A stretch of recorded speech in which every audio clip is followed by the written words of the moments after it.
اس وقت پاکستان کے دارالحکومت اسلام آباد میں مسجد خطیط الکبریٰ میں جمعے کی نماز کے دوران جو ایک سانحہ وقوع پذیر ہوا کہ جو ایک وہابی دہشت گرد کہ جس کا تعلق طالبان سے اور IS سے ہے، اس نے خود کچھ دھماکہ کیا کہ جس کے نتیجے میں 50 کے قریب مومنین شہید ہوئے اور 150 کے قریب اس وقت شدید زخمی ہیں، اور ممکن ہے کہ شہداء کی تعداد مزید بڑھ جائے۔ ان کاموں کی جتنی مذمت کی جائے کم ہے، لیکن سب سے زیادہ ضروری یہ چیز ہے کہ ان کے سد باب کا طریقہ سوچا جائے۔ سب سے پہلے یہ ذمہ داری جاتی ہے حکومت پاکستان اور حکومت پاکستان کو چلانے والی آرمی پر، کیونکہ طالبان ہوں یا القاعدہ ہوں یا دیوبندی دہشت گرد کا نیٹ ورک ہو یا کشمیر کے نام پر اہل حدیث دہشت گردوں کا نیٹ ورک ہو، اس سب کے پیچھے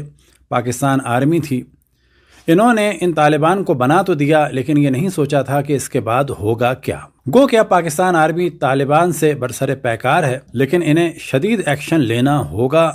ورنہ یہ پورے ملک کو برباد کر کے رکھ دیں گے، جس طرح سے اس وقت یہ لوگ بلوچستان کے امن و امان کو بھی خراب کر رہے ہیں۔ ان دھماکوں کے پیچھے جہاں وہ لوگ ہیں کہ جنہوں نے یہ دھماکے کیے، تو وہاں پر وہ ملا بھی ہیں جو ان دھماکوں کے لیے راہوں کو ہموار کر رہے ہیں۔ اسی اسلام آباد میں اورنگزیب فاروقی جگہ جگہ تقریریں کر رہا ہے اور شیعوں کی تکفیر کر رہا ہے۔ یہ کیسے ممکن ہے کہ پاکستان کے دارالحکومت میں کہ جہاں پر ایک چڑیا بھی بغیر آرمی کی اجازت کے پر نہیں مار سکتی، وہاں پر اورنگزیب فاروقی اتنی غلیظ زبان استعمال کر رہا ہے؟ یہ ذمہ داری ہے پاکستان کی آرمی کی۔ خصوصاً حکومت کے بارے میں ہم یوں نہیں کہتے کہ حکومت تو کچھ پاکستان میں کر ہی نہیں سکتی۔ ہر حکومت کے پیچھے، چاہے وہ بھٹو حکومت ہو، چاہے وہ نواز شریف حکومت ہو، چاہے وہ عمران خان حکومت ہو، سب کے پیچھے آرمی ہے۔ لہٰذا ہمارا مطالبہ آرمی سے ہے کہ ان دہشت گرد قسم کے ملاؤں کی ان نفرت آمیز گفتگوؤں کو اور تقریروں کو روکا جائے اور ان کا کچھ علاج کیا جائے۔ جب تک ان کا علاج نہیں ہوگا اس وقت تک دہشت گردی کو نہیں روکا جا سکتا۔ پاکستان میں عموماً اہل سنت حضرات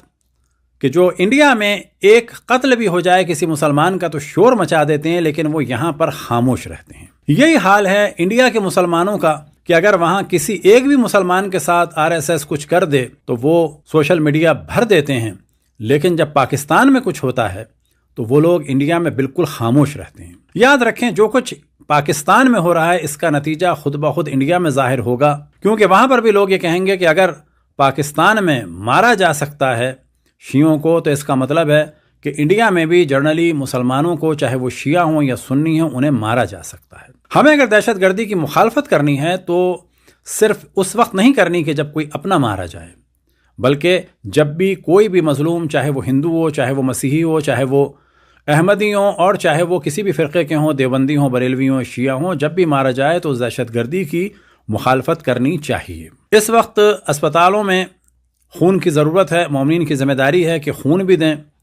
اور کوئی ایک مرکزی فنڈ بنائیں تاکہ کوئی اور اس نام سے پیسے جمع نہ کر سکے اور وہاں پر فنڈ زیادہ سے زیادہ جمع کیا جائے۔ اسی طرح سے پاکستان کی حکومت اور آرمی کی ذمہ داری ہے کہ صرف پاکستانی حکومت کے خزانے سے ان کی مدد نہ کی جائے، آرمی خود ایک مملکت کی طرح سے، ان کے پاس بلینز آف ڈالر ہیں، وہ بھی اپنے پاس سے ان مومنین کا علاج کرائیں، ان کو CMH میں منتقل کریں۔ اسی طریقے سے جو لواحقین ہیں، خصوصاً بیواؤں اور جوان بچوں کے ماں باپ کے جن کے مستقبل تاریک ہو گئے، ان کی مدد کی جائے اور ان کی مشکلات کو حل کیا جائے۔ دعا ہے کہ خداوند تبارک و تعالی ان دہشت گردوں کو نیست و نابود فرمائے اور جتنا جلد ہو تمام پاکستانی جمع ہو کے ان دہشت گردوں کو کہ جن کی بنیاد پاکستان میں پڑی تھی امریکہ اور رشیا کی جنگ کی وجہ سے، اور اسی جنگ کے لیے ان طالبان کو اور دیوبندی دہشت گردوں کو اور اہل حدیث دہشت گردوں کو تیار کیا تھا، کہ اب ان کی عادت پڑ چکی ہے قتل عام کی، دہشت گردی کی، ان کا ایک سد باب کیا جائے اور جو غلطیاں ہوئیں ان کو مانا جائے اور ان غلطیوں کی دوبارہ تکرار نہ ہو۔ وصلی اللہ علی محمد وآلہ الطاہرین۔